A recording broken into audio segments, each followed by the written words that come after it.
Recording मैंने on कर दिया है और हम अपना तेज गति से स्टार्ट कर देते हैं।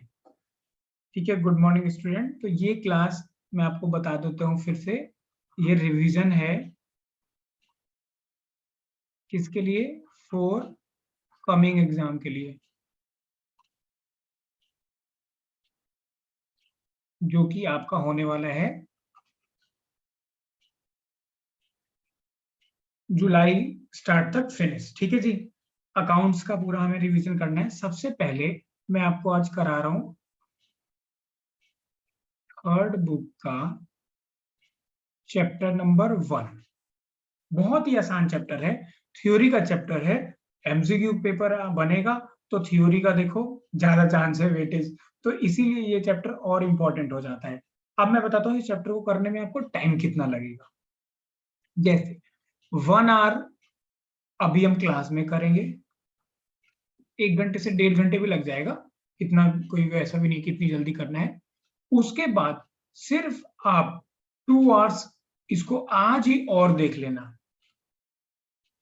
2 घंटे आपको आज खुद क्लास होने के बाद आधा 1 घंटा रिलैक्स करके आज ही देख जरूर पढ़ना, क्योंकि आज जैसे रिवीजन कर रहा हूँ आज करोगे तो याद रहेगा। उसके बाद फिर से कल इसको 1 घंटे रिवीजन करना, ये मैंडेटरी है। ये मैंडेटरी है, जैसे ये कर लोगे तो ये हो जाएगा तुम्हारा पक्का। ठीक है, बहुत लिख के प्रैक्टिस करने की नीड है नहीं, क्योंकि आपको भी पता है कि लिखने वाला चीज नहीं है, तो इसीलिए बहुत आसानी से हो जाएगा। शुरू करते हैं। इस चैप्टर का जो नाम है बच्चों, वो है financial statements of a company. Financial statements of a, ठीक है, एग्जाम में इसमें से 2 नंबर का क्वेश्चन आ सकता है।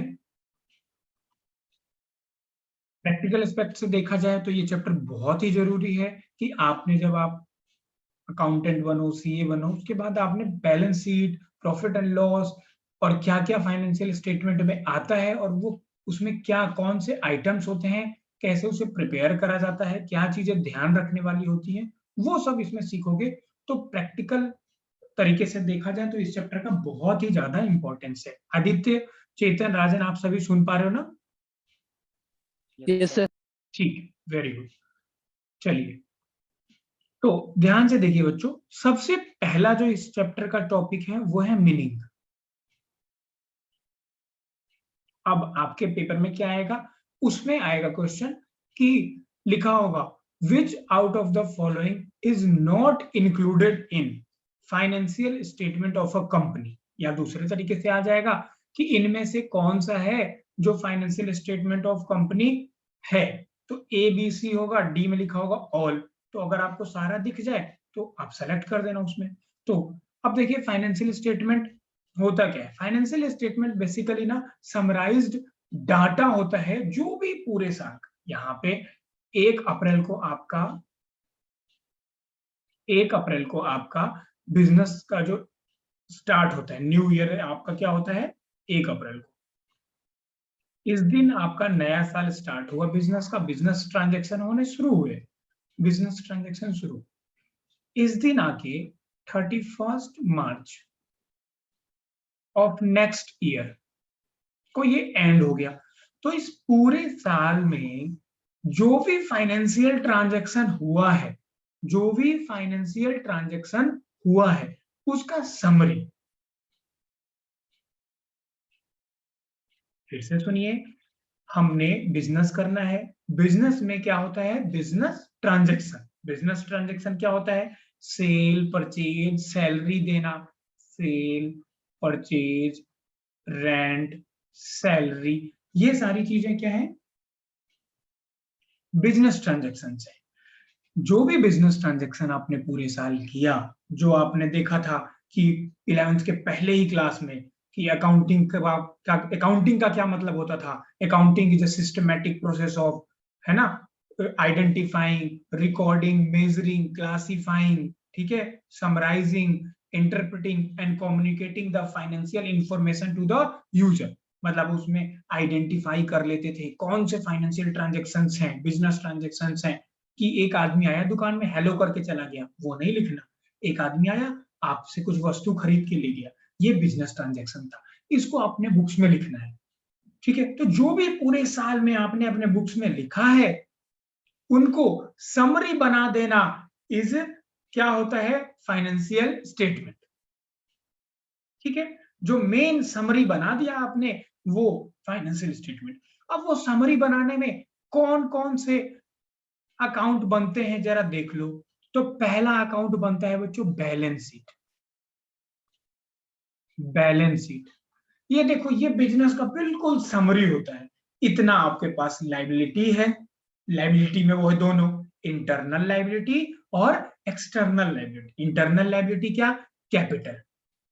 ठीक है, बैलेंस शीट जो आपका सबसे ज्यादा जो समरी है, जो सबसे सटीक समरी, वो क्या हुआ आपका बैलेंस शीट। इधर आप लाइबिलिटी लिख देते थे, लाइबिलिटी में एक होता था इंटरनल लाइबिलिटी और एक होता था एक्सटर्नल लाइबिलिटी। इंटरनल लाइबिलिटी किसका होता था, मालिक का। मालिक ने जो करिश्मा पैसा लगाया है कैपिटल, उसको बोलते थे इंटरनल लाइबिलिटी। और जो आपने लोन लिया, जो क्रेडिटर है, वो सब क्या है, एक्सटर्नल लाइबिलिटी। दूसरे तरफ ये होता था असेट्स।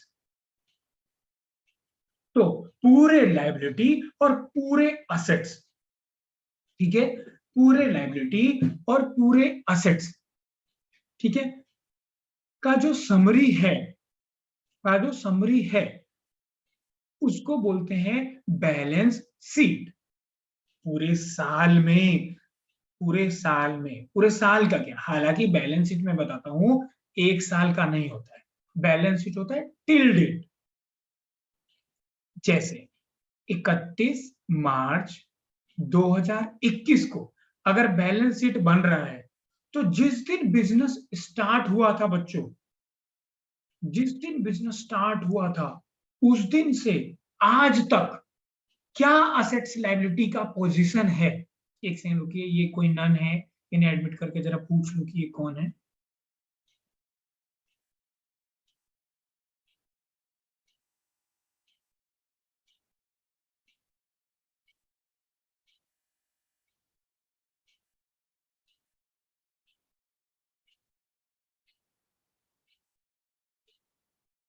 चलिए, एन एन एन, भाई एन एन एन, ये आप अपना नाम बता दो, जो एन एन एन है, क्या नाम है आपका। अच्छा, चलिए वो डिस्कनेक्ट हो गए, कोई दिक्कत नहीं।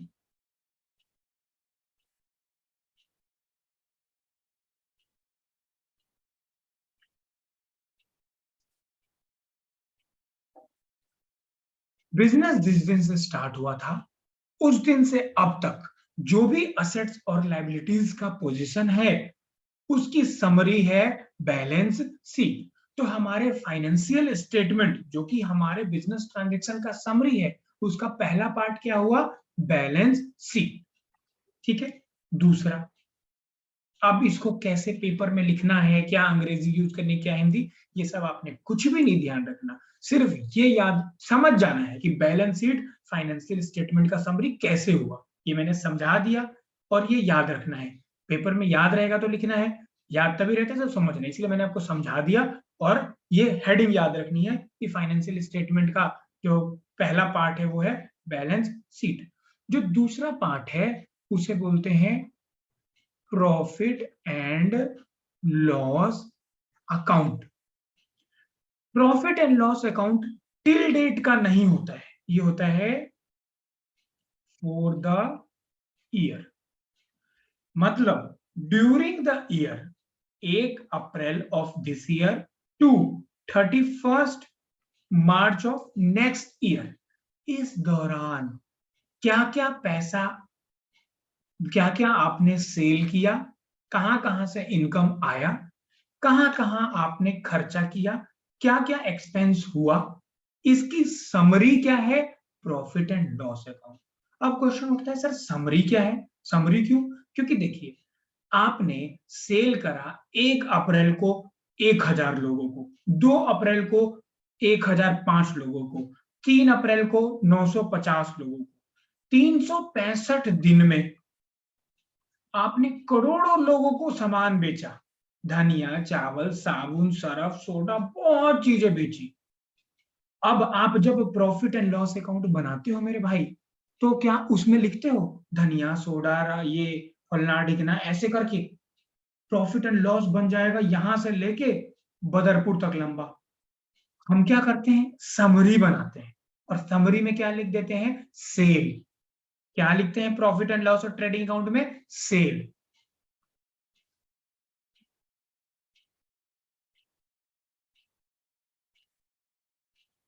हम लिखते हैं सेल, ठीक है। Statement of profit and loss में हम क्या लिखते हैं, सेल। इसी तरीके से बहुत सारे आइटम परचेज हुए, अलग अलग दिन पे हुए, सबकी समरी बना के हम क्या लिख देते हैं, परचेज। तो profit and loss account summary हो गया, जो भी सेल है, जो भी परचेज है, जो भी खर्चा है, इन सब चीजों का। तीसरा, एक बार बताइए आदर्श, आदित्य, अंजलि, ये क्लियर है आपको प्रॉफिट एंड लॉस और balance sheet? Yes, sir. Yes, sir. तीसरी जो समरी है, देखो प्रशांत, देखो आदिश, आप लोग लेट ज्वाइन हुए, गलत बात है, पर सुन लो। हम चैप्टर नंबर 1 कर रहे हैं। बुक जो है, बुक है पार्ट 3, ठीक है। Chapter 1 financial statement of a company, उसका हम कर रहे हैं meaning of financial statement. Financial statement का मतलब होता है पूरे साल का जो भी फाइनेंशियल ट्रांजेक्शन है उसकी समरी बनाना। उसका सबसे पहला पार्ट था बैलेंस शीट, दूसरा पार्ट था प्रॉफिट एंड लॉस, और तीसरा पार्ट है नोट्स टू अकाउंट्स। अच्छा, अब देखो ये नोट्स टू अकाउंट ना बैलेंस शीट की तरह ऐसे लाइबिलिटी और इधर असेट्स, या हालांकि मैं अब आगे जब हम पढ़ेंगे तो हम देखेंगे जो बैलेंस शीट हमारा बनता है वो अब ऐसे वाला अलाउड नहीं है, अब ऐसे वाला अलाउड है कि भैया नोट्स इधर टू अकाउंट तो लाइबिलिटी। बैलेंस शीट से बाहर से बनता है ना। हाँ जी, बैलेंस शीट से तो अलग बनता है ना नोट्स टू अकाउंट। हाँ अलग बनता है, वही मैं बता रहा हूँ कि ध्यान से सुनिए कि बैलेंस शीट तो का तो देखो फॉर्मेट है, कि भाई एक फॉर्मेट होता है जिसमें लाइबिलिटी असेट्स लिखते हैं। प्रॉफिट एंड लॉस अकाउंट का भी एक फॉर्मेट होता है कि इधर आपने रिवेन्यू लिख लिया, इधर आप एक्सपेंस लिखते गए, और नीचे आपका टैक्स वैक्स माइनस करके नेट प्रॉफिट आ गया, प्रॉफिट आफ्टर टैक्स। पर सर नोट्स टू अकाउंट्स का तो ऐसा कुछ फॉर्मेट होता नहीं है ना। उसमें तो कोई सेल, परचेज, असेट्स, लाइबिलिटीज, में क्या है ये नोट्स टू अकाउंट्स? तो सुन लो, नोट्स टू अकाउंट्स में वो सारी इंपॉर्टेंट चीजें, वो सारे इंपॉर्टेंट बातें जो आपने balance sheet and profit and loss में, जो भी आपने मॉनेटरी टर्म्स में अमाउंट लिखा है, जो भी आपने मॉनेटरी टर्म्स में अमाउंट लिखा है, उसके उससे रिलेटेड जो भी इंपॉर्टेंट बातें होंगी, जो आपको लगेगा कि लिखना है, या जिसके बारे में आईसीएआई ने बोला हुआ है कि ये बातें आपको लिखनी है, वो आपको लिखना पड़ेगा। जैसे नोट्स टू अकाउंट्स में आपको लिखना पड़ेगा इन्वेंट्री के बारे में, डेप्रिसिएशन के बारे में कि भैया मैंने ये मेथड फॉलो करा है, इन्वेंट्री में कि जी मैंने ये मेथड फॉलो करा है, ठीक है। AS 26 के बारे में कि देखो जी मैं हमारे पास ऐसे इंटेंजिबल एसेट्स की मैंने करी है। वो बातें जो कि अमाउंट देख के बिल्कुल क्लियर ना हो, उसके बारे में थोड़ा सा ना एक्सप्लेन कर दिया गया है, और इंपॉर्टेंट बातें नोट्स टू अकाउंट्स में लिख दी गई है, जिससे कि बिजनेस पे इंपैक्ट होता है, जिसको पढ़ के यूजर को पता चले अच्छा ऐसे ऐसे ये बातें हैं। तो अब नोट्स टू अकाउंट की समरी है, अब उसमें भी नहीं लिखेगा अब 1 अप्रैल को राम को बेचा, 2 अप्रैल को श्याम को बेचा, 3 अप्रैल को धनिया खरीदा, ऐसा कुछ नहीं होगा। उसमें समरी होगा, मेजर फाइनेंशियल इंफॉर्मेशन के बारे में लिखा गया होगा। चौथा जो होता है बच्चों, वो होता है cash flow statement. Cash flow statement किसी भी बिजनेस के लिए किसी भी बिजनेस के लिए कैश बहुत इंपॉर्टेंट है, ठीक है।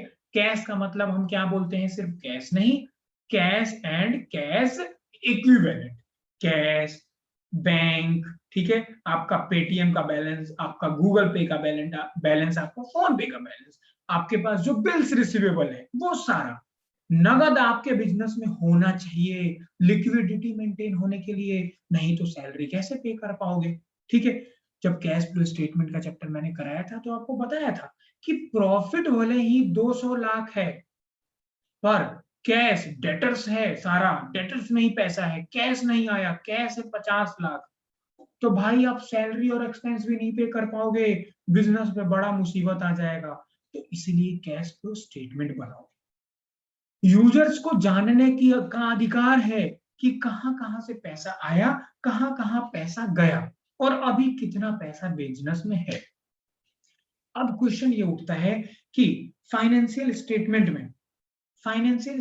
में हम और भी समरी, फाइनेंशियल स्टेटमेंट के समरी में हम और भी बहुत सारी चीजें शामिल कर सकते थे।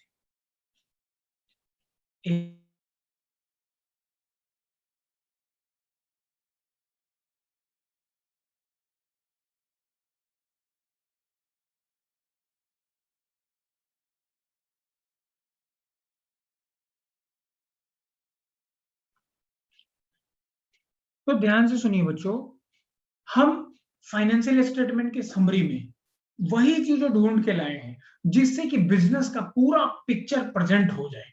तो फाइनेंशियल स्टेटमेंट में क्या क्या आता है, फाइनेंशियल स्टेटमेंट में क्या क्या आता है, balance sheet, profit and loss account, notes to accounts और cash flow statement. Balance sheet, profit and loss account, notes to accounts और कैश फ्लो स्टेटमेंट, चार चीजें आती हैं। बोलो अनीस, कौन कौन सी चीजें आती हैं? Sir balance sheet, profit and loss account, note to account और cash flow statement. Very good, अब ये आपको याद रहेगा, एक नंबर हो गया आपका पक्का, ठीक है। अब हम करते हैं टॉपिक नंबर 2। टॉपिक नंबर 2 में हमें देखना है कि फाइनेंशियल स्टेटमेंट का नेचर क्या होता है। फाइनेंशियल स्टेटमेंट का नेचर क्या होता है, ये कैसा होता है। तो सबसे पहला, फाइनेंशियल स्टेटमेंट में क्या होता है बच्चों, जो भी बिजनेस ट्रांजैक्शन हुआ है उसको लिखा जाता है, जो घटना हुई है, जो फैक्ट है उसको लिखा जाता है, हवा में बात नहीं की जाती। सेल हुआ, बैंक में पैसा हुआ, आपने बिल दिया, एविडेंस है, आपने लिख दिया, तो इसको बोलते हैं रिकॉर्डेड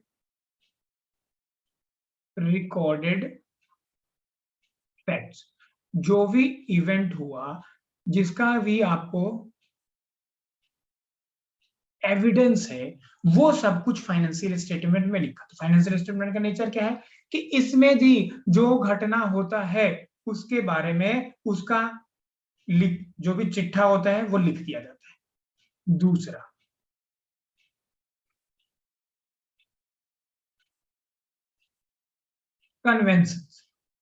कन्वेंशंस मतलब कुछ धारणाएं वही सिंपल वाला कि भाई अगर तुमको लग रहा है कि फ्यूचर में लॉस होने वाला है तो इसको लिख लो, रिकॉर्ड कर लो, और अगर प्रॉफिट होने वाला है, लगे कि मेरे को आगे भविष्य में लाभ होने वाला है, उसको मत लिखो। ये बड़ा सिंपल था।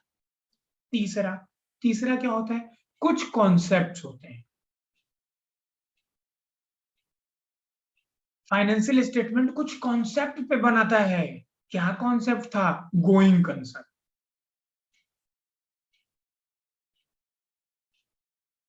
भाई कि बिजनेस हमारा चलेगा,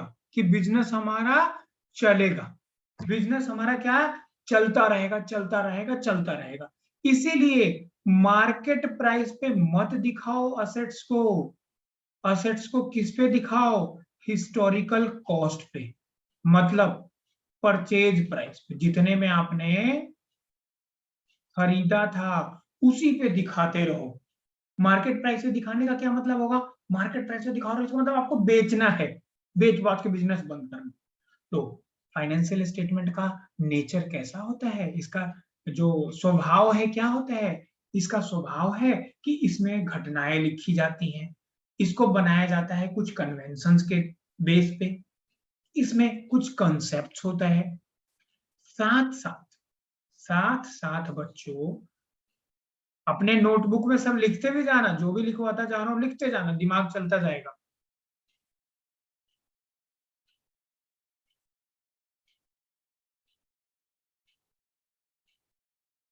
पर्सनल जजमेंट भी लगता है। जब जो अकाउंट्स का हेड होगा, वो जब फाइनेंशियल स्टेटमेंट बना रही होगी, जब मैनेजमेंट फाइनेंशियल स्टेटमेंट बना रहा होगा, देखो ऑडिटर फाइनेंशियल स्टेटमेंट नहीं बनाता है, ऑडिटर फाइनेंशियल स्टेटमेंट नहीं बनाता है। फाइनेंशियल स्टेटमेंट बनाने की जिम्मेदारी किसकी है? मैनेजमेंट की। जो कंपनी है उसमें जो मैनेजर्स हैं, सीनियर मैनेजर, उनकी है। वो लोग अकाउंटेंट अपॉइंट करें या चार्टर्ड अकाउंटेंट को एज अ अकाउंटेंट अपॉइंट कर दे। अब चार्टर्ड अकाउंटेंट का मतलब ऑडिटर नहीं होता है बच्चों, ठीक है। चार्टर्ड अकाउंटेंट जो चार्टर्ड अकाउंटेंट आपके कंपनी का ऑडिट कर रहा है वो आपके लिए ऑडिटर हुआ। लेकिन कोई चार्टर्ड अकाउंटेंट जिसको आपने जॉब पे रख लिया वो आपका एम्प्लॉय हो गया, वो ऑडिटर नहीं है, ठीक है। तो एक चार्टर्ड अकाउंटेंट एम्प्लॉय भी होता है। तो मैनेजमेंट ने मान लो एक चार्टर्ड अकाउंटेंट को एम्प्लॉय रख लिया, उसको अकाउंटेंट बना दिया, वो फाइनेंशियल स्टेटमेंट को प्रिपेयर करेगा। तो जब वो फाइनेंशियल स्टेटमेंट को प्रिपेयर करेगा ना, तो कुछ ऐसे मौके आएंगे जब उसे अपनी बुद्धिमानी, अपनी जजमेंट से कुछ डिसीजंस लेने पड़ेंगे। जैसे कि भाई मैं डेप्रिसिएशन के लिए कौन सा मेथड यूज करूं, WDV करूं या SLM करूं। बगल वाले कंपनी में हो सकता है जो अकाउंटेंट है वो SLM कर रहा होगा, आप WDV कर रहे होगे। ये पर्सनल जजमेंट पे डिपेंड करेगा। इसी तरीके से इन्वेंट्री वैल्यूएशन कर रहा हूं मैं, तो कौन सा मेथड करूं, फीफो करूं या लीफो करूं। इसी तरीके से मैं प्रोविजन बना रहा हूं डेप्रिसिएशन का, कितना परसेंट बनाऊं, 5% बनाऊं, 10% बनाऊं या ना बनाऊं। ये पास्ट हिस्ट्री को देखोगे, अभी का देखोगे क्या चल रहा है, उस हिसाब से अपने जजमेंट के हिसाब से इंफॉर्मेशन ले लोगे, ठीक है।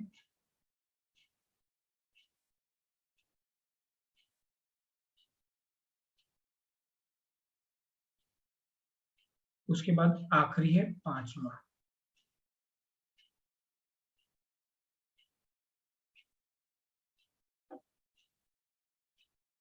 Source of financial information.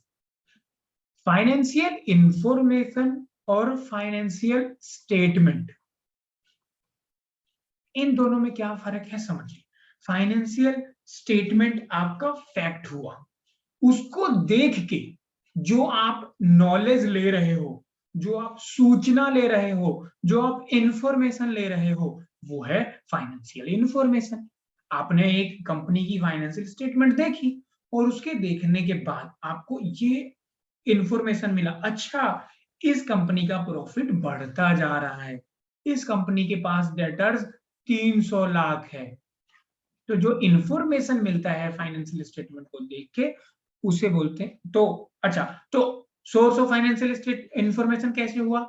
जब आपने फाइनेंशियल स्टेटमेंट बनाया, जब आपने फाइनेंशियल स्टेटमेंट बनाया, उसी को देख के फाइनेंशियल इंफॉर्मेशन मिलता है, उसी को देख के फाइनेंशियल इंफॉर्मेशन मिलता है। अब आप तय कर पाओगे कि कंपनी का पोजीशन क्या है,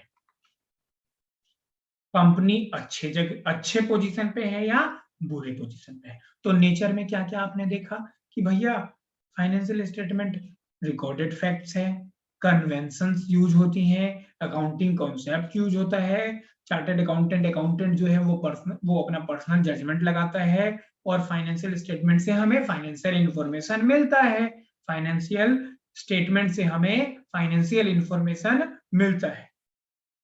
प्रशांत, समझ में आया आपको? लगता है प्रशांत हैं, एक दो बच्चे डिस्कनेक्ट हो गया उनका नेटवर्क। ठीक है बच्चों, कोई बात नहीं, बताइए समझ में आया? Yes sir. Yes sir.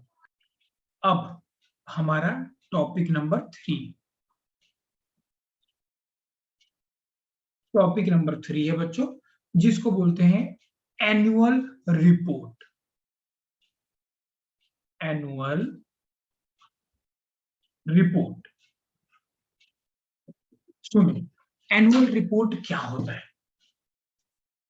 पूरे साल बिजनेस ट्रांजैक्शन होता रहता है, पूरे साल बिजनेस ट्रांजैक्शन होता है, ईयर एंड में फाइनेंशियल स्टेटमेंट बनता है, ईयर एंड में फाइनेंशियल स्टेटमेंट बनता है। फाइनेंशियल स्टेटमेंट में आपने देख लिया, बैलेंस शीट था, प्रॉफिट एंड लॉस था, नोट्स टू अकाउंट्स था और कैश फ्लो स्टेटमेंट था।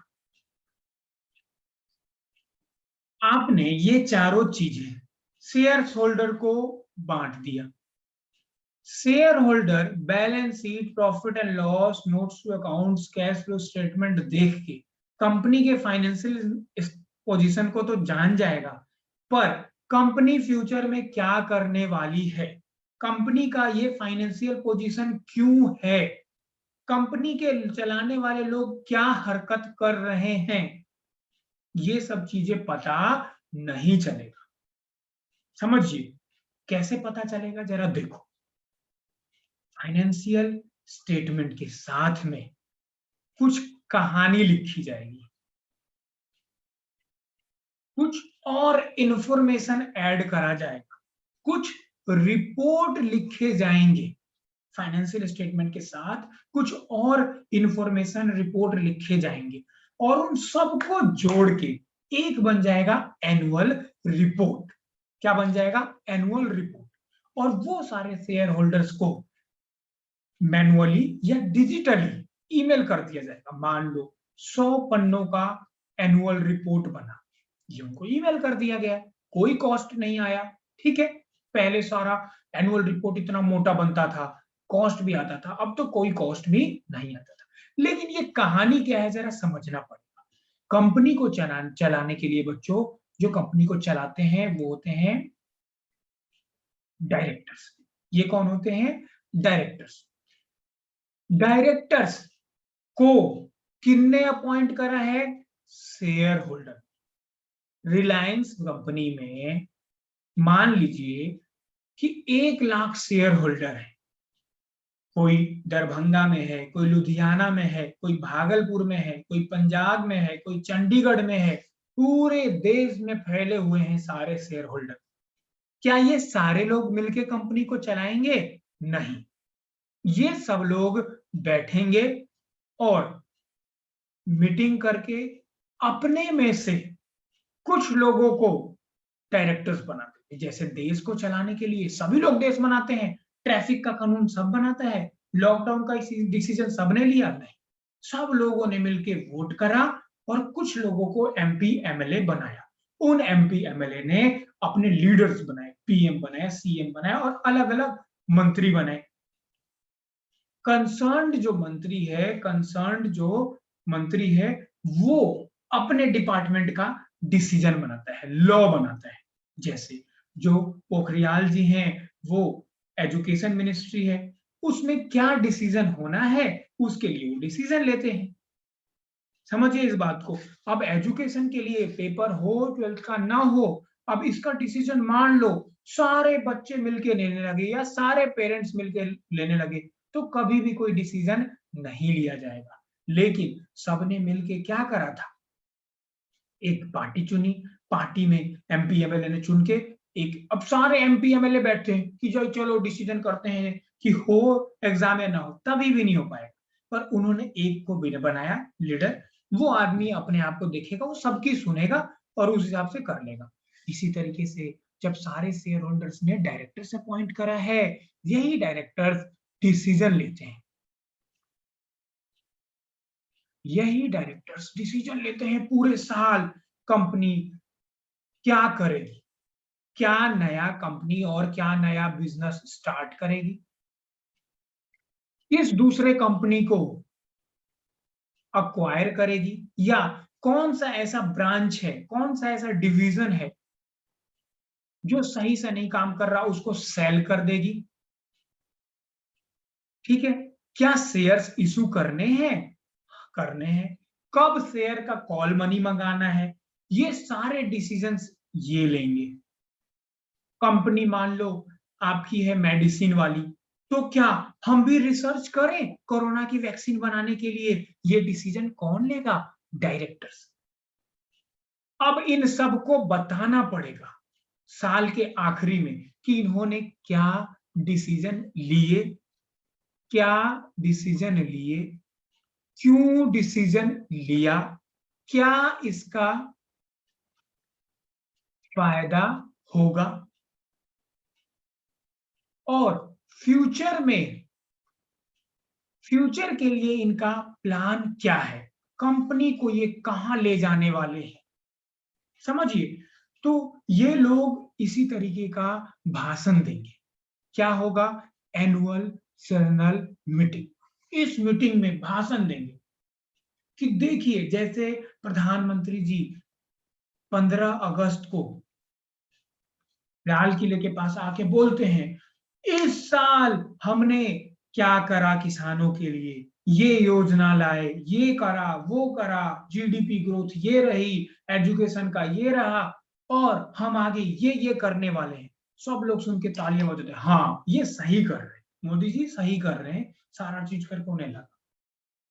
अब सारे लोग तो लाल किला नहीं जा सकते हैं, कुछ लोग टीवी से भी सुनते हैं, तो इसी तरीके से जो लोग ईवीएम में जाएंगे ईवीएम में सुनेंगे, कुछ लाइव ब्रॉडकास्ट देखेंगे, जो नहीं सुन पाएंगे उनके पास ईमेल से रिपोर्ट आ जाएगा, एनुअल रिपोर्ट आ जाएगा।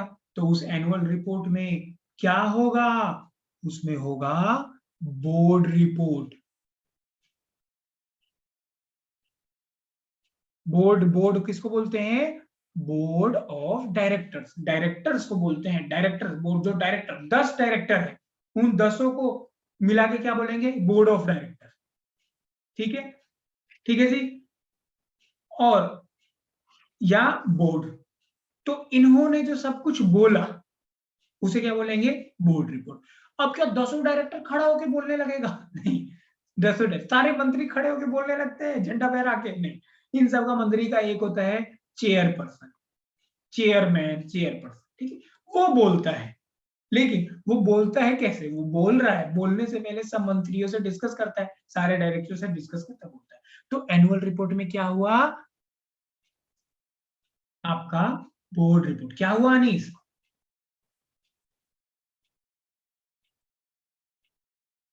अबे कहाँ चले गए, अनीस गया क्या? Yes sir.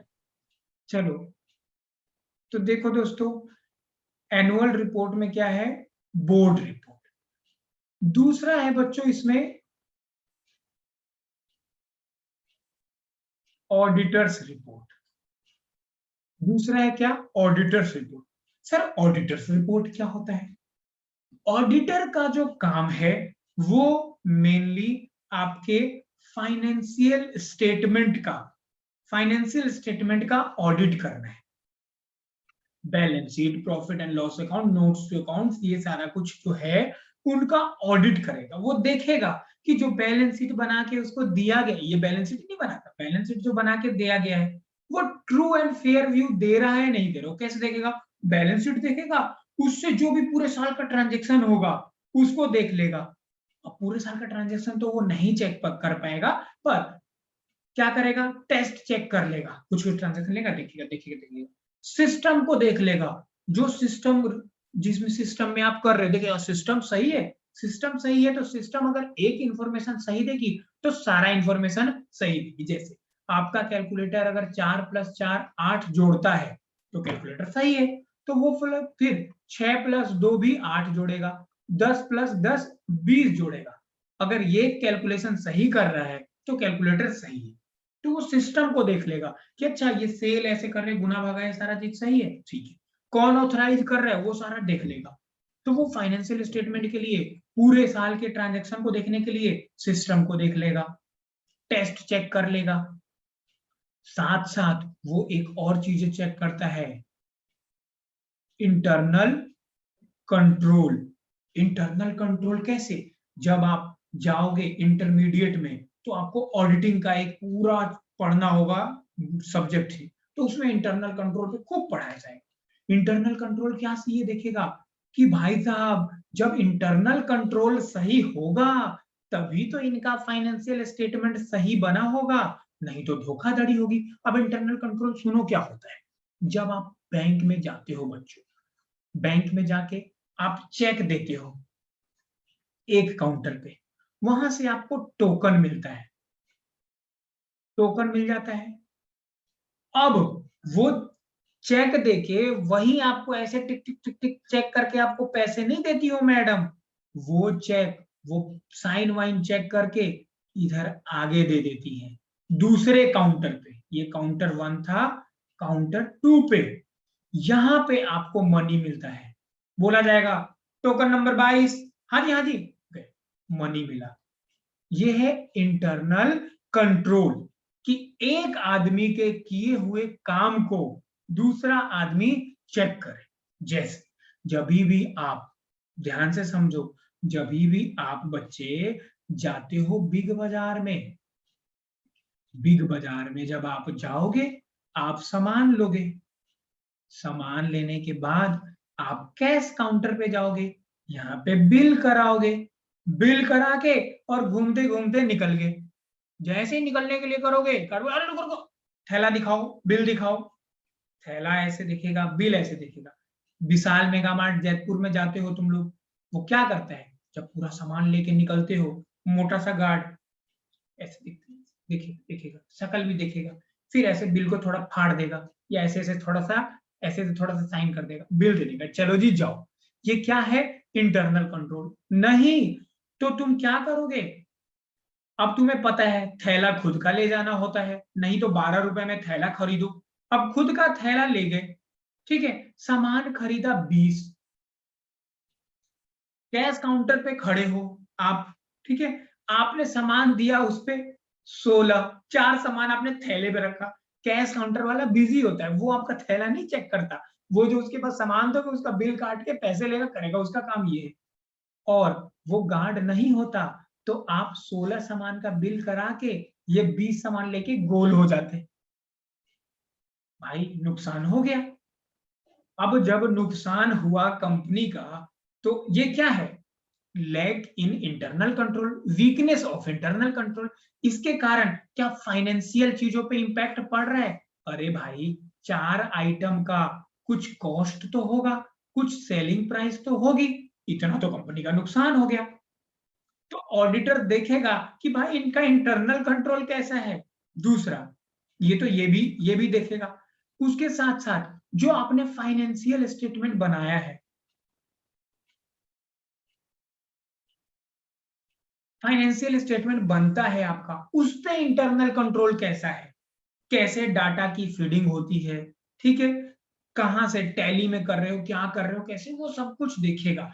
तो जब सीए ने आप अपना ऑडिटर रिपोर्ट दिया, ठीक है, ऑडिटेड रिपोर्ट दिया, तो ऑडिटर रिपोर्ट का मतलब पूरा चिट्ठी जैसा पूरी कहानी होती है।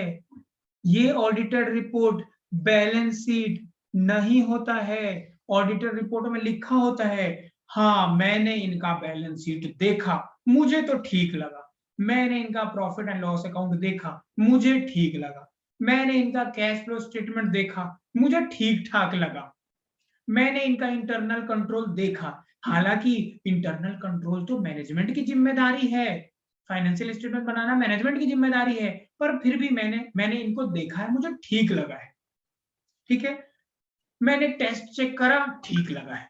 ये सारा कुछ वो कहानी लिखेगा। तो जो फाइनेंशियल स्टेट जो एनुअल रिपोर्ट पढ़ेगा आदमी, वो ऑडिटर रिपोर्ट देगा, अरे यार सीए ने बोला है कि सब कुछ ठीक लगा है। अब बोर्ड रिपोर्ट देखा आपने, ऑडिटर रिपोर्ट देखा, तीसरे नंबर पे आता है बच्चों फाइनेंशियल स्टेटमेंट। फिर देखेगा आदमी, अच्छा चलो देखते हैं balance sheet, profit and loss, अरे पोजीशन भी अच्छा है, तो फाइनेंशियल स्टेटमेंट फाइनेंशियल इंफॉर्मेशन दिया, पर फाइनेंशियल स्टेटमेंट ही सारा इंफॉर्मेशन नहीं देता है, पूरा एनुअल रिपोर्ट सारा कुछ बताता है। मुझे बताइए ऑडिटर रिपोर्ट क्या समझ में आया Anjali? Yes sir. Financial statement में बता चुका हूं, उसमें दोबारा बताने की नीड नहीं है। यस फिर नोट्स टू अकाउंट्स भी बता चुका हूं कि नोट्स टू अकाउंट्स में क्या होता है। तो एनुअल रिपोर्ट का हम समझ रहे हैं कि एनुअल रिपोर्ट में क्या क्या देखा हमने। सबसे पहले डायरेक्टर्स रिपोर्ट, फिर ऑडिटर्स रिपोर्ट, फिर फाइनेंशियल स्टेटमेंट, फिर नोट्स टू अकाउंट्स, फिर नोट्स टू अकाउंट्स। बोलो अंजलि क्या क्या आया?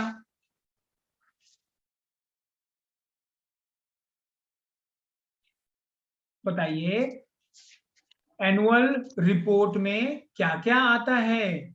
Board report, auditors report, financial statement, notes to account. Very good, very good. अब हम करेंगे topic number 4। Topic number 4, topic number में हमें सीखना है बैलेंस शीट। हालांकि बैलेंस शीट आपने सीखा भी था, फिर हमने शेयर कैपिटल वाला चैप्टर करा था, उसमें भी कर, इसीलिए हम इसको थोड़ा स्पीड में करेंगे कि बैलेंस शीट में क्या क्या होता है। बैलेंस शीट में जहां पे नहीं आएगा आपको मुझे रोकना हो। सबसे पहला होता है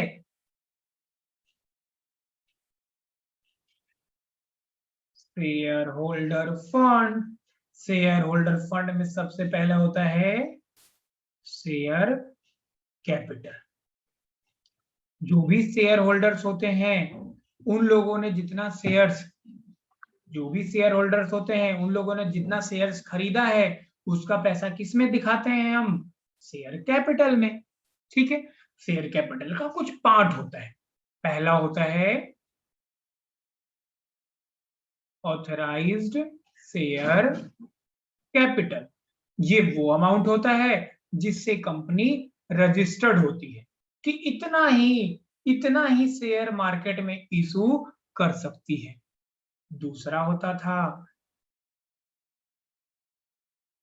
इशूड कैपिटल। कंपनी ने अभी इतना शेयर मार्केट में इशू किया है, 1 लाख से ऑथराइज है, 1 लाख और शेयर इशू कर सकती है, 1 लाख शेयर इशू कर सकती है 10 रुपए के हिसाब से। पर कंपनी ने अभी सिर्फ 80,000 ही शेयर इशू करा है 10 रुपए के हिसाब से। मतलब कंपनी अभी 8 लाख ही मंगा रही है, 10 लाख मंगा सकती है, 8 लाख ही मंगा रही है। आगे तीसरा होता था सब्सक्राइब्ड शेयर कैपिटल। अब तुम मंगा तो रहे हो, पर क्या पब्लिक आपका सारा सब्सक्राइब करेगी? हो सकता है ना करे, लोगों ने सिर्फ 79,000 ही खरीदा। तो जितना लोगों ने सब्सक्राइब करा उसको बोलेंगे सब्सक्राइब्ड शेयर कैपिटल। अब जब हम सब्सक्राइब्ड शेयर कैपिटल करते हैं तो एक हमने पढ़ना होगा फुल्ली पेड अप और एक पढ़ना होगा नॉट फुल्ली पेड अप।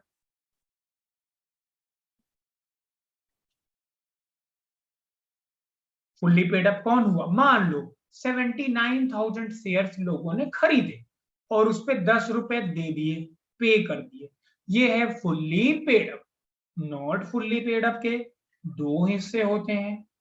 एक, कंपनी ने बोला कि 79,000 पे हमें 10 रुपए नहीं चाहिए, अभी हमें 8 ही दो, अभी हमें 8 ही दो। तो कॉल्ड अप कितना करा? 8। 79,000 जो खरीद रहे हो लोगों उस पे अभी 10 मत दो, दो बाद में मंगाएंगे, अभी 8 ही दो, इसे बोलते हैं कॉल्ड अप। तो ये जो कॉल्ड अप 8 है, ठीक है, कम कॉल्ड करा हमने, 10 नहीं कॉल किया, 8 कॉल्ड अप किया है, तो ये भी नॉट फुल्ली पेड अप हुआ। क्योंकि फुल्ली पेड अप तब होता जब ये कितना आता? 7,90,000, 7,90,000। और अभी 7,90,000 नहीं आएगा, कितना आएगा देखते हैं, 79,000 गुना 8, अभी आएगा 6,32,000। तो फुल्ली पेड अप तो नहीं हुआ। या आपने 79,000 पे 10 तो मंगाया, पर 2,000 शेयर होल्डर ऐसे थे जिन्होंने 8 ही दिया, तो ये भी हो गया नॉट फुल्ली पेड अप। तो नॉट फुल्ली पेड अप में दोनों दिखाना पड़ेगा, ऐसा वाला भी और ऐसा वाला भी, कि भाई मंगाया तो 10 पर, या तो नॉट फुल्ली पेड अप दो केस में होगा, मंगाया पूरा दिया कम या मंगाया ही कम।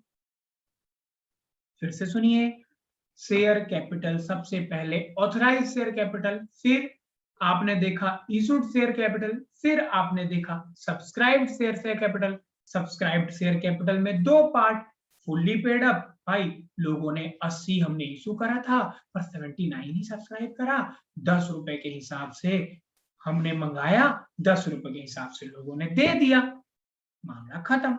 हमने 8 रुपए ही मंगाया है, नॉट फुल्ली पेड अप। हमने 10 रुपए मंगाया है पर 2000 शेयर होल्डर ऐसे हैं जिन्होंने 8 ही दिया, या हमने 8 ही मंगाया पर 2000 ऐसे हैं जिन्होंने 6 दिया, मतलब मंगाया कुछ कम दिया, मंगाया कुछ कम दिया, या तो कम मंगाया, या तो कम मंगाया, या तो मंगाया बट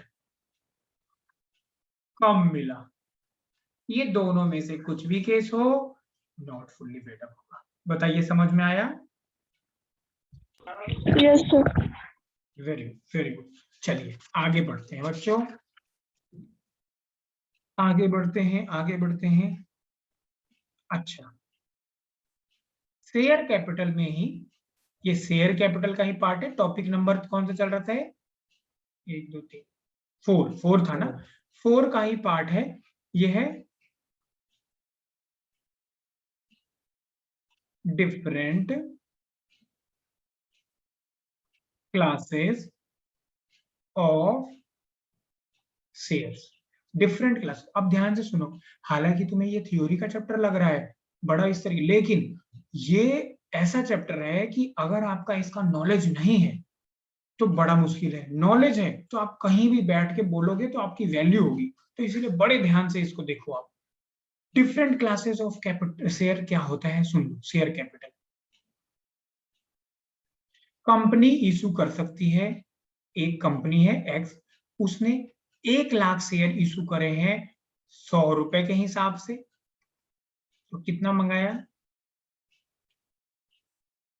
1 करोड़ रुपए। यही कंपनी 1 साल बाद, 6 महीने बाद फिर से इसने 1 लाख शेयर इशू करे, पर इस बार जो फेस वैल्यू है उसको उन्होंने ये 100 पर शेयर है, ये क्या है? पर शेयर, इसे बोलते हैं फेस वैल्यू पर शेयर। अभी मंगाया 10 रुपए के हिसाब से, तो ये डिफरेंट क्लास हो गया। ये हो गया क्लास 1, ये हो गया क्लास 2, क्लास 3 भी हो सकता है। फिर इन्होंने बोला कि फिर से मैं 10,000 शेयर इशू कर रहा हूं, पर अब 10 वाला नहीं है 20 वाला है, तो ये क्लास 3 हो गया। तो कंपनी अलग अलग क्लास के शेयर्स भी इशू कर सकती है। बताइए बच्चों, क्या ये समझ में आया आपको? Yes sir. Calls in arrear क्या होता, कॉल्स इन एरियर क्या होता है? अनीस जरा बताइए।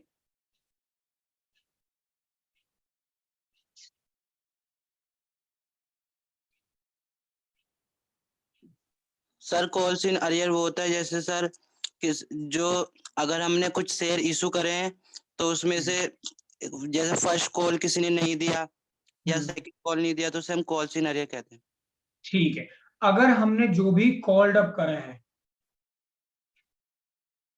कॉल्ड अप हमने करा है 10 और हमारे पास कुछ शेयर होल्डर ने 8 दिया, तो जो 2 रुपए की कमी है, 1000 शेयर होल्डर ने 2 रुपए से कम दिया, 2000 जो हमारे पास कम आया, इसको बोलते हैं calls in arrear.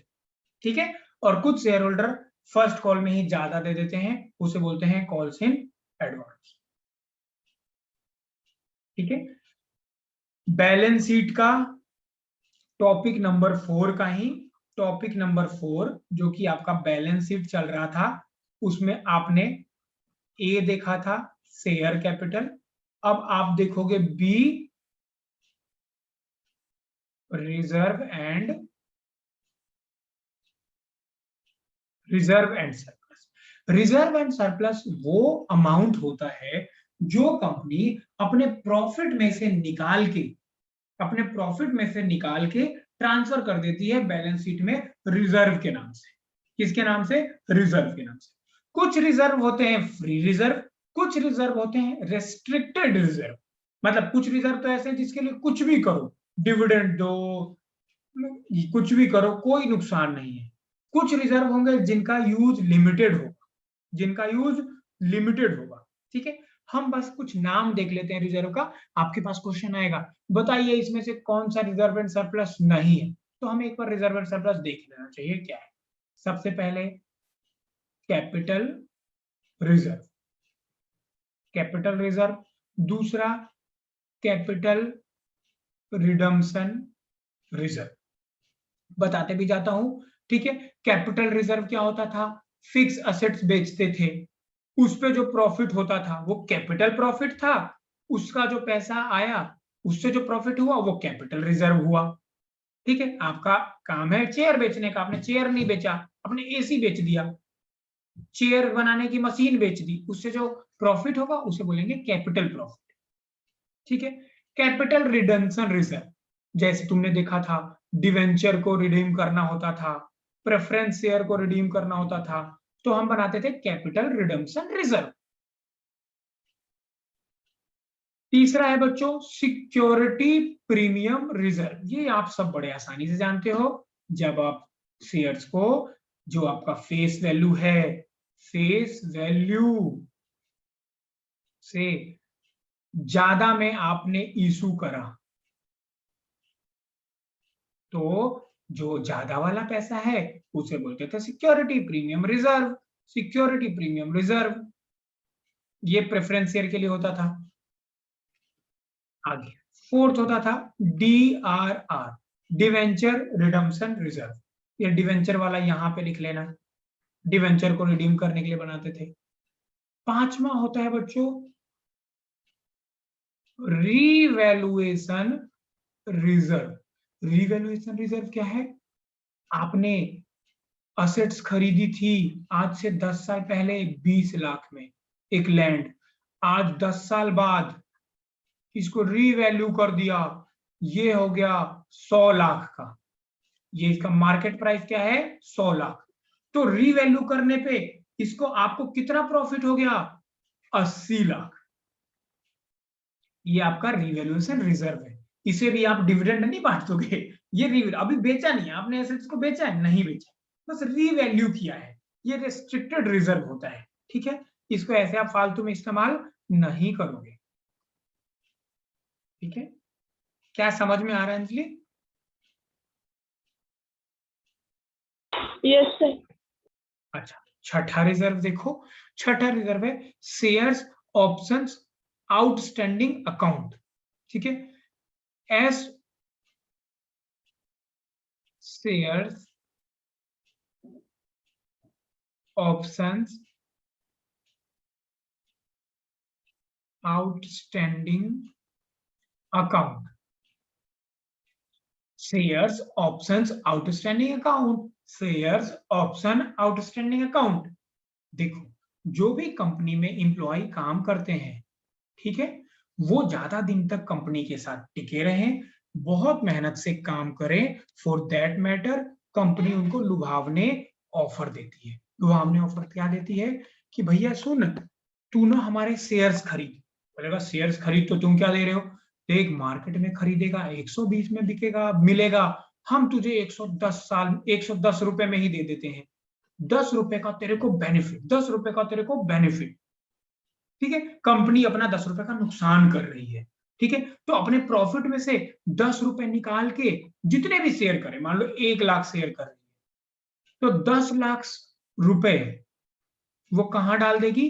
Share options outstanding account में।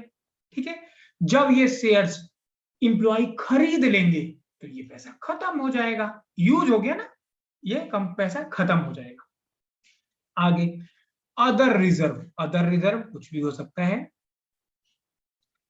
और सातवां, ठीक है,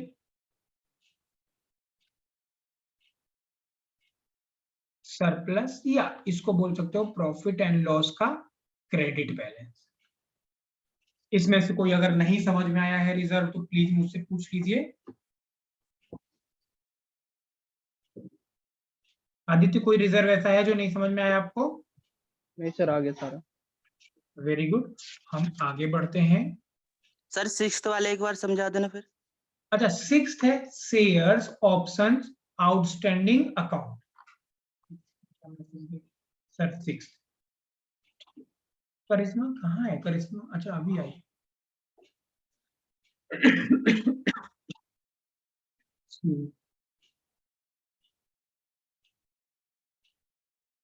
देखिए सिक्स्थ वाले में मैंने बोला अनीस भाई, कंपनी क्या करती है, अपने एम्प्लॉयज को लुभावने ऑफर देती है कि हे एम्प्लॉयज, तुम हमारे साथ जुड़े रहो, ठीक है, अगले 2 साल 4 साल 5 साल तक, ठीक है। इसको बोलते हैं lock in period. Lock in period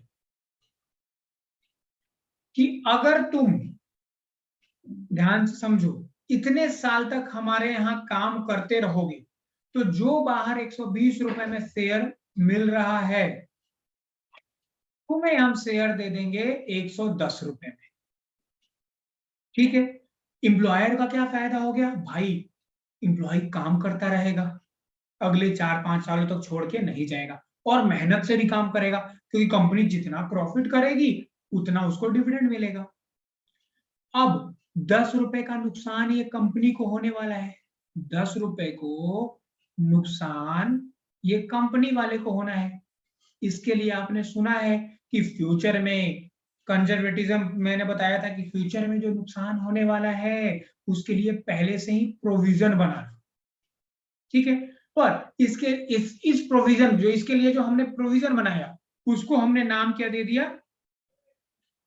लेकिन ये प्रोविजन ना होके क्या हो गया? Shares option outstanding account. अब हम 1 लाख शेयर 10 रुपए के हिसाब से हमने तय करा है कि 10 रुपए कैसे हुआ भाई? 10 रुपए ही नुकसान हो रहा है ना, मार्केट में 120 में, दूसरा खरीदता तो 120 में, आपका एम्प्लॉय खरीदेगा 110 में, 110 तो आपका एम्प्लॉय देगा, है ना, 10 का नुकसान होगा। तो जो 10 लाख रुपए हुआ, 1 लाख गुना 10, ये आप अमाउंट बैलेंस शीट में शेयर ऑप्शन आउटस्टैंडिंग अकाउंट में दिखा दोगे। जब एम्प्लॉय खरीद लेगा तो इसको डेबिट कर दोगे, इसको डेबिट कर दोगे और ये खत्म हो जाएगा, रिजर्व खत्म हो जाएगा। क्या समझ में आया भाई? Yes sir. चलिए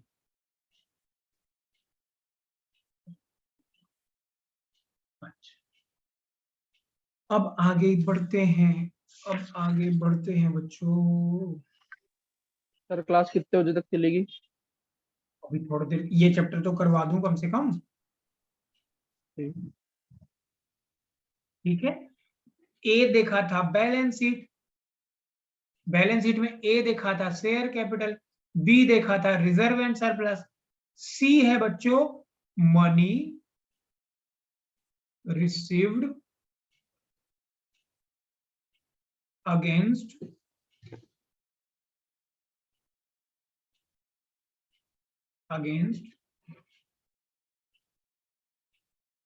शेयर वारंट। बहुत सिंपल है, जरा सुनो क्या है ये। मान लो तुम्हें अभी किसी ने 100 रुपए का कूपन दे दिया, ये 100 रुपए का कूपन है बिग बाजार का। ये क्या होता है भाई? कूपन है तुम्हारे पास, कूपन बिग बाजार में ले जाओ, स्क्रैच करके दिखाओ 100 रुपए और 100 रुपए की वस्तु खरीद लो। इसी तरीके से कंपनी क्या कर रही है, अभी आपसे पैसे ले लिए और आपको वारंट दे दिया। क्या दे दिया? वारंट। एक पर्ची दे दी लाल कलर की, लाल कलर की, रेड कलर की एक पर्ची दे दी जिसका नाम दे दिया शेयर वारंट। ये बोलेगा मेरे पास 3 महीने बाद आ जाना, ये पर्ची देना, मैं इसको फाड़ दूंगा और आपको दे दूंगा मैं शेयर सर्टिफिकेट। तो इसको बोलते हैं, कुछ कंपनीज, हर कंपनी नहीं करती, कुछ कंपनीज ऑथराइज होती हैं, कुछ कंपनीज की शेयर वारंट इशू करती है, वो अभी शेयर वारंट इशू कर देती हैं और जो उनके पास शेयर वारंट लेके आएगा उसको शेयर कैपिटल दे दिया जाएगा और उसका नाम कंपनी अपने रजिस्टर में लिख लेगी कि ये हमारे शेयर होल्डर बन गए। तो शेयर वारंट पे किसी का नाम नहीं होता, पर शेयर कैपिटल जब आपको मिलेगा तो आपका नाम हो जाएगा। अब नाम कैसे होगा? आजकल डीमेट अकाउंट खुलते हैं, ठीक है, तो जो डीमेट अकाउंट आपने खोला, आपके डीमेट में जो भी शेयर है वो आपके नाम से है, सिंपल। अब रजिस्टर मेंटेन नहीं होता है, तो शेयर वारंट बड़ा सिंपल हुआ। लाल कलर की पर्ची मिली है शेयर वारंट, 2-3 महीने बाद ले जाओ, पीले कलर की पर्ची शेयर कैपिटल ले आओ। अभी इस पे आपका नाम नहीं लिखा हुआ था, जब शेयर कैपिटल मिल जाएगा तो वो आपका नाम लिख दिया गया, पर वैल्यू इसकी भी वही है, इसकी भी वही। क्या समझ में आया बच्चों? Yes sir. बैलेंस शीट का जो पहला था वो था शेयर कैपिटल, उसमें ABCD थे। बैलेंस शीट में जो दूसरा है वो है share application money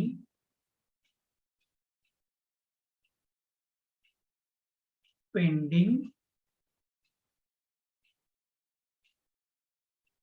allotment.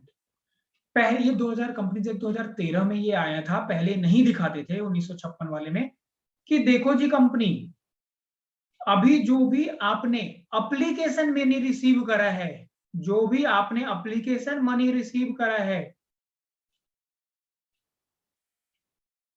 Application money receive करा है आपने मार्च में, मान लो मार्च 2021 में आपने एप्लीकेशन मनी रिसीव किया है, यहां आ गया 31 मार्च 2021। अब बैलेंस शीट तो इसी दिन बननी है, मतलब इस डेट पे बनी। बैलेंस शीट बनता तो बाद में है, 2-3 महीने बाद, पर 2-3 महीने बाद भी बनता है, उसमें डेट क्या होता है? 31 मार्च।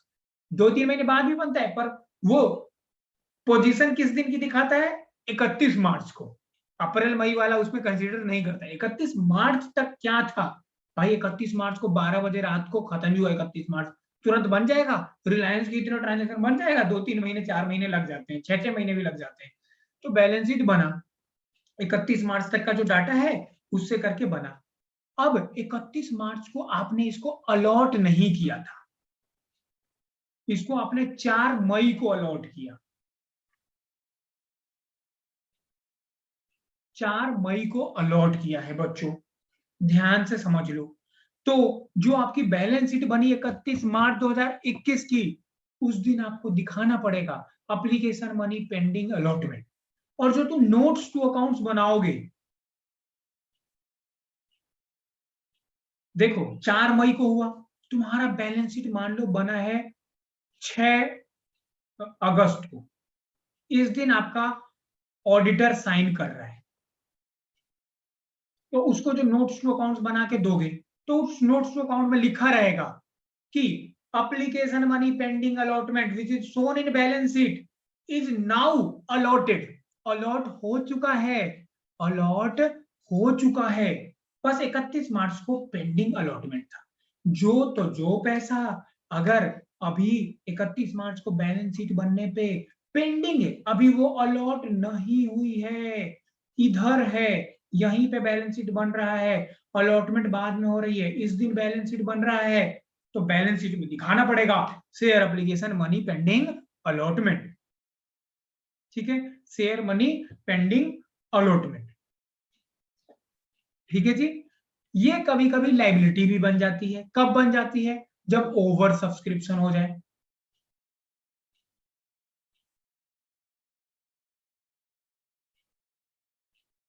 क्योंकि जो ऊपर वाला है, जो ज्यादा पैसा आ गया है, उसको लौटाना भी तो पड़ेगा, या अंडर मिनिमम सब्सक्रिप्शन ना हो पाए, 90% से भी कम आया, ठीक है, अगर 90% से भी कम आया तो आपको लौटाना है, तो ये आपकी लाइबिलिटी बन गई है। जब आपने ज्यादा पैसा ले लिया है तभी भी लाइबिलिटी है। तो ये कभी कभी ये जो share application money pending allotment है, ये कभी कभी आपकी लाइबिलिटी भी बन जाती है। तो क्वेश्चन आएगा कि share application money pending allotment when it will become liability, तो बोलोगे टिक मारना होगा, तो तुम किस में टिक कर दोगे? ओवर सब्सक्रिप्शन वाले में। किसी में होगा मिनिमम सब्सक्रिप्शन तो मिनिमम सब्सक्रिप्शन, या डी ऑप्शन होगा ओवर सब्सक्रिप्शन या मिनिमम सब्सक्रिप्शन, तो तुम क्या कर दोगे? मिनिमम सब्सक्रिप्शन वाला। तीसरा एक केस और होता है कॉल्स इन एडवांस के केस में। कॉल्स इन एडवांस, भाई इंस्टॉलमेंट में आ रहे हैं और पहले इंस्टॉलमेंट में आपको दूसरे इंस्टॉलमेंट का पैसा आ गया, तो मैंने बोला है कॉल्स इन एडवांस लायबिलिटी है। तो अनीस बताओ कॉल्स इन एडवांस किन तीन केसों में आपकी लायबिलिटी बन जाएगी? बताओ बताओ भाई बताओ। अनीस बोलो भाई। Share application money pending allotment किन तीन केसों में आपकी लायबिलिटी बनेगी? जब सर ओवर सब्सक्रिप्शन हो जाएगा, और सर जब कम आएगा अंडर सब्सक्रिप्शन, और हाँ। Sir calls in advance. Very good very good. चलिए ये कौन सा था हमारा?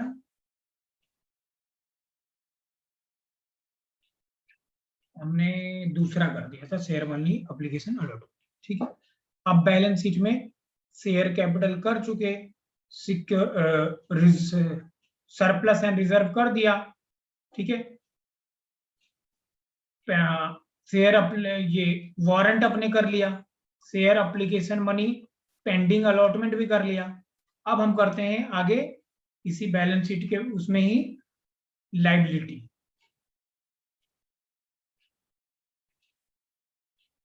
लायबिलिटीज, ठीक है, लायबिलिटीज में आपको पता है दो तरीके की लायबिलिटीज होती हैं, नॉन करंट लायबिलिटी और दूसरा करंट लायबिलिटी।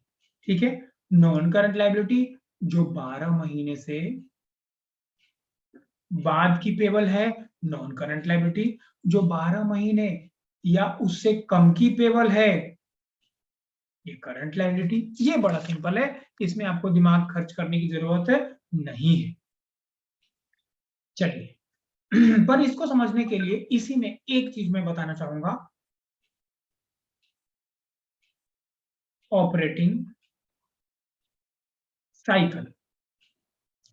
ऑपरेटिंग साइकिल क्या होता है सुन लो। ऑपरेटिंग साइकिल होता है कि जब से आपने रॉ मटेरियल लिया, रॉ मटेरियल से इस पे प्रोसेस करा, प्रोसेस से फिनिश गुड्स बनाया, फिनिश गुड्स से सेल किया और सेल से आपको पैसा आ गया। ये पूरा चक्र घूमने में,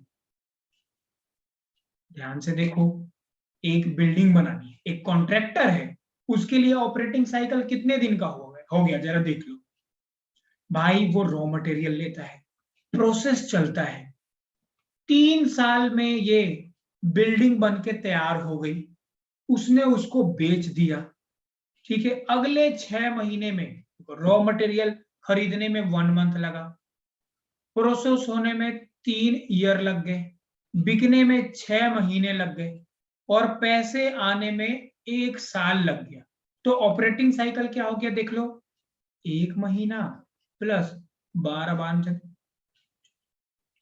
36 महीना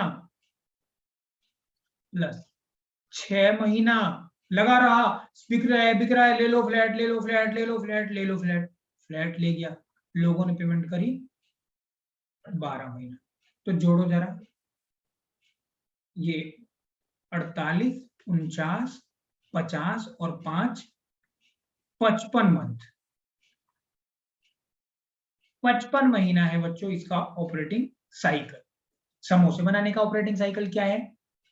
मॉर्निंग में नहीं, लास्ट इवनिंग में आप ले आए आलू टमाटर सारा कुछ, नेक्स्ट मॉर्निंग में आपने इसको बनाया, ठीक है, 12 बजे तक बिक गया, 12 बजे तक, तो चलो 2 बजे तक बिक गया, इसका ऑपरेटिंग साइकिल छोटा है।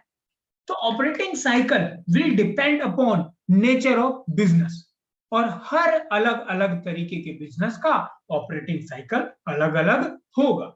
चावल का, चावल उपज का ऑपरेटिंग साइकिल 4 महीना, ठीक है, एक पेड़ बना के बेचने का ऑपरेटिंग साइकिल 40 साल, समोसा बनाने का ऑपरेटिंग साइकिल 1 दिन। नॉर्मल बिजनेस में जब आप मोबाइल बेचते हो, मोबाइल खरीदा बेचा, 3 महीने में पैसा आ गया, तो ऑपरेटिंग साइकिल 3 मंथ। ठीक है, हमारे कोचिंग का क्या है 1 मंथ। हमने पढ़ाया, 1 महीने में पैसा आ गया। तो ये होता है ऑपरेटिंग साइकिल। मुझे बताइए ऑपरेटिंग साइकिल समझ में आया? Yes, sir. Very good, very good.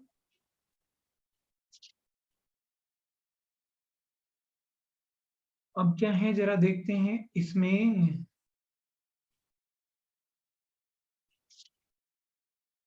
अब ना एक होमवर्क भी है। होमवर्क ये है 1.19 पेज पे, इलस्ट्रेशन 1। ठीक है, classify the liabilities given below as non current liability and current liability, giving reason for such classification. ठीक है, ये करना सर, है आपको। जैसे सर, पहला बता देता हूँ, sir page trade number payable. क्या है? हाँ जी, पेज नंबर क्या है? ये ना 1.19 इलस्ट्रेशन नंबर 1। सर अब देखो, मेरे 1.19 पे है ही नहीं। कोई बात नहीं, आगे पीछे दिख लो इलस्ट्रेशन भाई, 1-2 पेज आगे पीछे पलट लो। ट्रेड पेबल का ऑपरेटिंग साइकिल है 10 महीना। Expected period in of payment, देखो ट्रेड पेबल मतलब क्रेडिटर। क्रेडिटर, ठीक है, आपका है ऑपरेटिंग साइकिल आपका है 10 महीने का। और expected period of payment, payment कितने करने हैं आपको? 8 महीने में। ठीक है, तो ये क्या हो गया बच्चों? Current liability. क्यों हुआ जरा ध्यान से समझिए। इस क्वेश्चन का 1-2 मैं बता दूंगा, 1-2 आप बना लेना।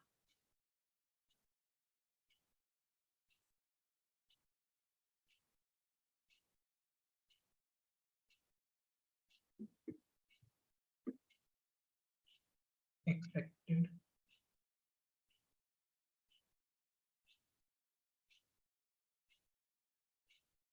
अगर एक्सपेक्टेड पेमेंट पीरियड अगर आपका कम है ऑपरेटिंग साइकिल से। अच्छा 1 मिनट बस रुक जाइए, एक चीज बता देखिए। सर आपकी मैंने नई क्या वाली बोला बुक है कि पुरानी देखो वाली? जी, हाँ जी आपकी नई वाली बुक है पुरानी वाली बुक है? भाई, पुरानी है ना मेरे पास। सर किसी से पूछ के बता दो, इलस्ट्रेशन 1 कौन से पेज नंबर पे? मेरे को इलस्ट्रेशन 2 मिल गया, 1 मिल ही नहीं रहा। इलस्ट्रेशन 2 से पहले होगा इलस्ट्रेशन 1 यार। हाँ नहीं मिल रहा, मैंने पूरा पीछे आ गया, चैप्टर के अच्छा स्टार्टिंग में सुनो आ गया सुनो, 1। कोई बात नहीं, मैं क्वेश्चन कराता हूँ। ऐसा क्वेश्चन अगर इलस्ट्रेशन 2 हो तो वही तुम्हारा क्वेश्चन होगा, ठीक है? Okay sir. चलिए देखो बच्चों, मैंने क्या बताया आपको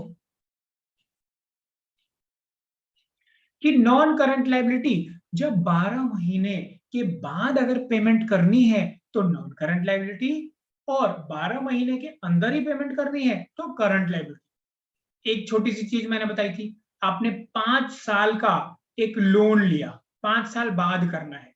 1 साल हो गया, 2 साल हो गया, 3 साल हो गया, चौथे साल का भी 4 महीने बीत गया। अब आप इस साल का बैलेंस शीट बना रहे हो, अब इसको कितने दिन में देना है आपको? 8 मंथ में। तो लोन तो 5 साल वाला था, पर अब 8 ही महीने रह गए हैं बैलेंस शीट डेट पे, तो इसे तुम क्या बोल देते थे? Current liability. क्या बोल देती थी अंजलि? Current liability. Liability. ठीक है, एक नई चीज आपको और सीखनी है कि लोन 5 साल वाला छोड़ना है। अभी क्या देखना है कि भाई 12 महीने से ऊपर है पेमेंट पीरियड, अभी अभी अभी इसमें तो 8 महीने है तो करंट लायबिलिटी हो गया। पर 12 महीने से ज्यादा है तो नॉन करंट, और 12 महीने से कम है तो करंट लायबिलिटी। लेकिन यहां पे ऑपरेटिंग साइकिल ने एक नया कॉन्सेप्ट और ऐड कर दिया कि आपका बिजनेस ही ऐसा है जिसका ऑपरेटिंग साइकिल ही 12 महीने से ज्यादा है। नॉर्मली किसी बिजनेस का अगर ऑपरेटिंग साइकिल नहीं पता तो हम 12 मंथ मान लेते हैं, भाई पता ही नहीं है कि क्या इसका ऑपरेटिंग साइकिल है, 12 महीना मान लिया। पर किसी बिजनेस का नहीं पता 12 महीने। लेकिन जिस बिजनेस का ऑपरेटिंग साइकिल पता है, अब हम उसको पेमेंट पीरियड से कंपेयर करेंगे और देखेंगे कि भाई एक्सपेक्टेड पेमेंट पीरियड अगर कम है ऑपरेटिंग साइकिल से तो करंट लायबिलिटी, अगर एक्सपेक्टेड पेमेंट पीरियड ज्यादा है, अगर एक्सपेक्टेड पेमेंट पीरियड ज्यादा है आपके ऑपरेटिंग साइकिल से, प्लस 12 महीने से भी, ये दोनों देखना है सिर्फ ऑपरेटिंग साइकिल से नहीं, 12 महीने से, तो ये नॉन करंट लायबिलिटी होगा। फिर सुनिए, expected payment period, expected payment period मान लीजिए आपका क्या है, ऑपरेटिंग साइकिल से कम है तो करंट लायबिलिटी है।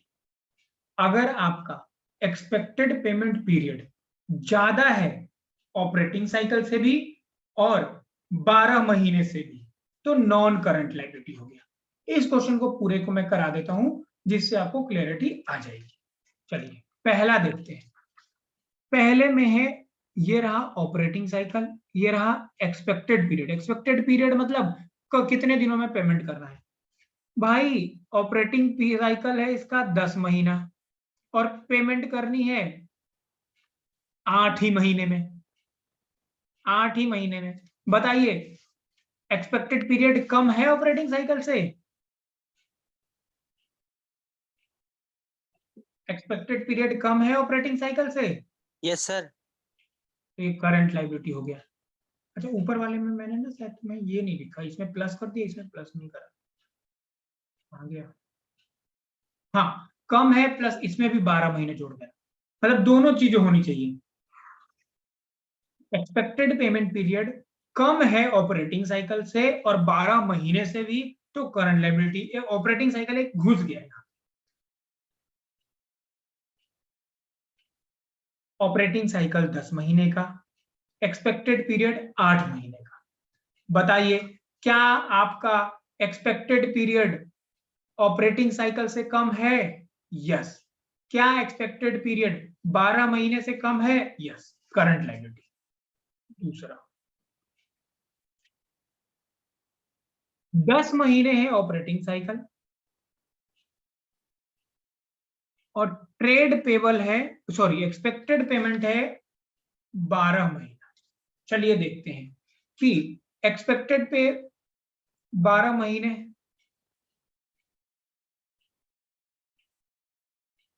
12 महीने के अंदर है, हाँ 12 महीने के अंदर है, हाँ। क्या ऑपरेटिंग एक्सपेक्टेड पीरियड, कहां चला गया, हाँ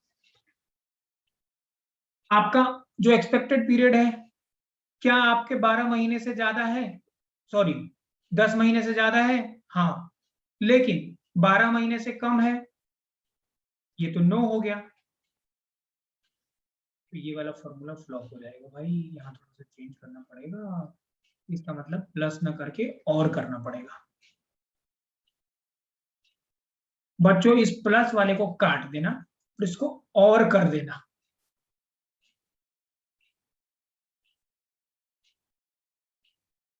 देखिए और क्यों कराया मैंने, जरा कुछ सब फिर से समझिए।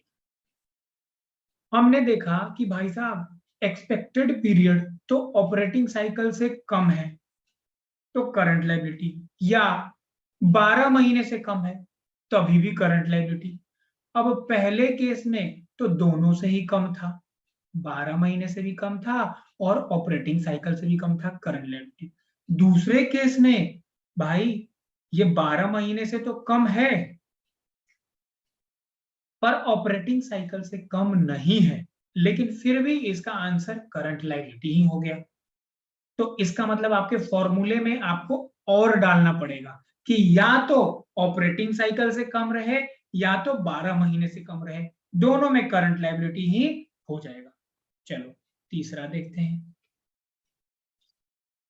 तीसरा है बच्चों ट्रेड पेबल 10 महीना और expected period, sorry trade payable 10 महीना बोल रहा हूं, ट्रेड पीरियड का ऑपरेटिंग साइकिल 10 महीना और एक्सपेक्टेड पीरियड 12 महीना। चलिए इसमें करते हैं। ऑपरेटिंग जो एक्सपेक्टेड पीरियड है, जो एक्सपेक्टेड पीरियड है क्या ऑपरेटिंग साइकिल से कम है? नहीं है। क्या 12 महीने से कम है? नहीं है। तो क्या आ गया? Non current liability. चौथा देखते हैं। ट्रेड पेबल का जो ऑपरेटिंग साइकिल है वो है 18 महीना। ट्रेड पेबल का जो ऑपरेटिंग साइकिल है वो है 18 महीना, ऑपरेटिंग साइकिल ज्यादा है। और जो ट्रेड पेबल का जो एक्सपेक्टेड पीरियड है वो है 15 महीना। एक्सपेक्टेड पीरियड है 15 महीना। अब जरा देखते हैं, यहां पे टेक्निकल पॉइंट आ गया बच्चों, ध्यान से देख लो। बताइए, क्या 12 महीने से कम है एक्सपेक्टेड पीरियड? नो। पर क्या ऑपरेटिंग साइकिल में है? यस। अब इस फॉर्मूले को देखते हैं। इस फॉर्मूले में क्या लिखा हमने? और दोनों में से कोई भी एक कंडीशन हो जाए तो करंट लायबिलिटी हो जाएगा। तो ये क्या हो गया?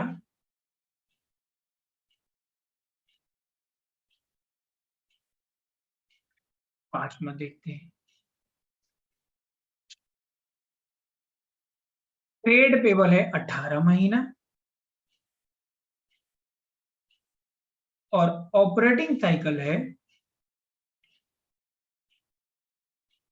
एक्सपेक्टेड पीरियड है 24 मंथ। क्या 24 मंथ 12 महीने से ज्यादा है? यस। क्या एक्सपेक्टेड पीरियड भी 12 महीने से ज्यादा है? यस। तो ये हो गया non current liability. Non current liability.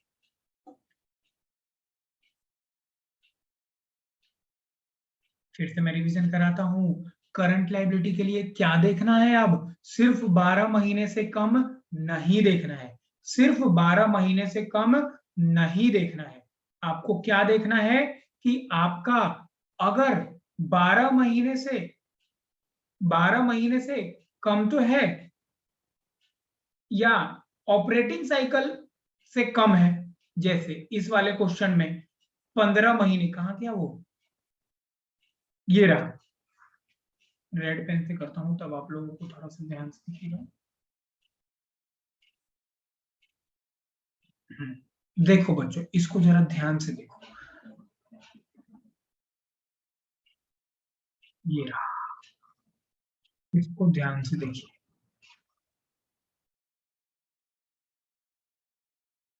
देखिए, यहां पे जो आपका एक्सपेक्टेड पीरियड है वो 12 महीने से कम नहीं है। 12 महीने से कम नहीं है। तो नॉर्मल फॉर्मूले से भाई 12 महीने से ज्यादा है, नॉन करंट लायबिलिटी। लेकिन ये ऑपरेटिंग साइकिल से कम है, क्योंकि ऑपरेटिंग साइकिल है 18 महीना और आपका एक्सपेक्टेड पीरियड है 15। 15 18 से कम है तो ये करंट लायबिलिटी हो गया। तो अगर मैं फिर से आपको रिवीजन करवाऊं तो आप करंट लायबिलिटी के लिए क्या देखोगे? या तो ऑपरेटिंग साइकिल या 12 मंथ, जो भी आपका एक्सपेक्टेड पीरियड है वो इन दोनों से कम हो जाए। जो भी इन दोनों में से कम हो गया तो वो करंट लायबिलिटी हो गया। मतलब अगर आपका ऑपरेटिंग साइकिल से कम है एक्सपेक्टेड पीरियड, मतलब एक्सपेक्टेड पीरियड है आपका 14 महीना और ऑपरेटिंग साइकिल है 16 महीना। जैसे क्वेश्चन में पूछता हूं मैं, अनीस आप बताओ, आपका आपको जो पेमेंट करनी है वो 14वें महीने में करनी है, तो बताइए ये करंट लायबिलिटी हुआ या नॉन करंट लायबिलिटी हुआ? ये 12 महीने से ज्यादा में पेमेंट करना है आपको, लेकिन ऑपरेटिंग साइकिल 14 महीने का है, 16 महीने का। बताइए ये नॉन करंट लायबिलिटी हुआ या करंट लायबिलिटी हुआ? Sir current liability. Very good. दूसरा एग्जांपल, अगर 10 महीने में पेमेंट करना है, 10 महीने में पेमेंट करना है, ये 10 महीने, ऑपरेटिंग साइकिल 10 महीना है और एक्सपेक्टेड पीरियड ऑपरेटिंग साइकिल 10 महीना है, ठीक है जी, और एक्सपेक्टेड पीरियड आपका 8 मंथ है। तो बताइए एक्सपेक्टेड पीरियड से तो देखो आपके एक्सपेक्टेड पीरियड से बड़ा है ऑपरेटिंग साइकिल। अब इसमें क्या करोगे? करंट लायबिलिटी हुआ या क्या हुआ?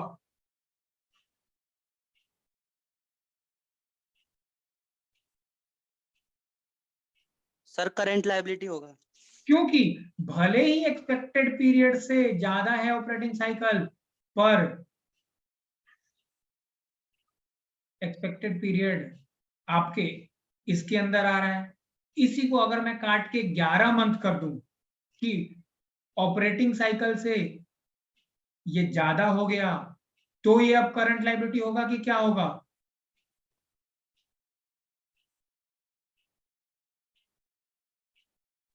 अंजलि सर, बताओ। तब भी हो सकता है सर, क्योंकि 12 मंथ से तो कम ही है। कम है, तो हमें या तो इससे देखना है या तो इससे देखना है। 8 महीना तो देखो दोनों से कम था, 10 से भी कम था, 12 से भी, तभी भी करंट लायबिलिटी था। 11 महीना 10 से तो ज्यादा है पर 12 से कम है तो करंट लायबिलिटी। पर नॉन करंट लायबिलिटी में हमें क्या देखना है कि भाई ऑपरेटिंग साइकिल से ज्यादा तो हो ही, पर इसमें 12 महीने वाला प्लस है। इस वाले में नॉन करंट लायबिलिटी के लिए फॉर्मूला प्लस वाला बनेगा और करंट लायबिलिटी के लिए फॉर्मूला और वाला बनेगा। दोनों में से किसी से भी एक्सपेक्टेड पीरियड कम तो करंट लायबिलिटी, पर नॉन करंट के लिए दोनों से ज्यादा होना पड़ेगा। जैसे एक एग्जांपल, आपका ऑपरेटिंग साइकिल 8 मंथ का है, आपका एक्सपेक्टेड पीरियड 12 मंथ का है, 12 नहीं 11 मंथ का है। अब इस केस में बताइए, आपका ऑपरेटिंग साइकिल से तो एक्सपेक्टेड पीरियड ज्यादा हो गया, तो क्या ये नॉन करंट लायबिलिटी होगी? No sir. नहीं होगी।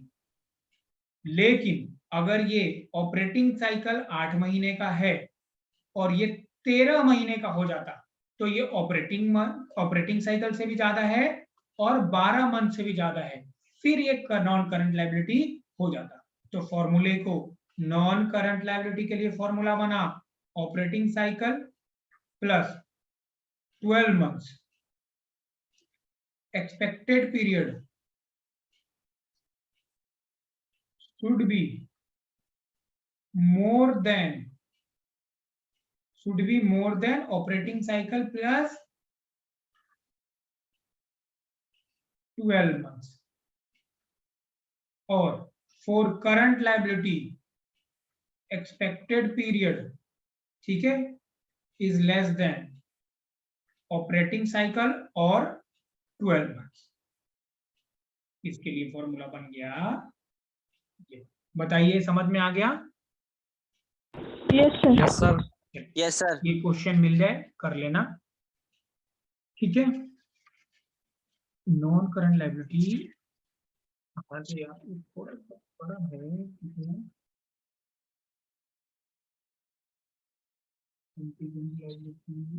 देखिए ये चैप्टर अभी थोड़ा सा बड़ा है बच्चों, तो ऐसा कर दूं कि इसके लिए एक क्लास और करा दूं?